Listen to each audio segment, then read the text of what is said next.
చాలా పెద్ద విషాదం మాకు. బీఆర్ఎస్ పార్టీకి తీరా లోటు. ఎందుకంటే మా కూతురులాగా ఆమె. సాయన్నకు మాకు మంచి ఫ్రెండ్షిప్ ఉండే 30-35 ఏళ్ళ సంది మా కంటోన్మెంట్ అన్ని రకాలు కూడా అభివృద్ధి చేసిండు. ఇప్పుడు ఆయన లోటే చాలా భారంగా ఉండే.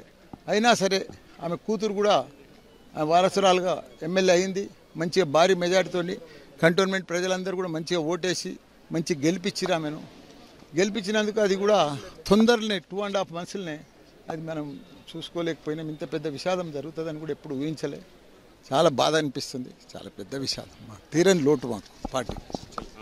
వచ్చిన ఇక్కడనే ఇదే స్థలంలో అదే మాదిరిగా సాయన కూడా నాకు 35 ఏళ్ళ సంది కూడా మంచి పరిచయం. కంటోన్మెంట్లోనే మా ఇల్లు కూడా కంటోన్మెంట్లోనే. అమ్మాయి కూడా చిన్న అమ్మాయి మంచిగా ఎమ్మెల్యే అయింది మా కూతురులాగా. ఈరోజు చాలా బాధాకరం. ఎందుకంటే మా ఇంట్లో మా కూతురు ఇదైపోయినట్టుగా బాధ అనిపిస్తుంది. ఎందుకంటే మంచి ఫ్యూచర్ ఉండే ఆమెకు, మంచి రాజకీయం భవిష్యత్తు ఉండే, చదువుకున్న అమ్మాయి. ఇది పెద్ద విషాదం మనకు. కాబట్టి చాలా బాధ.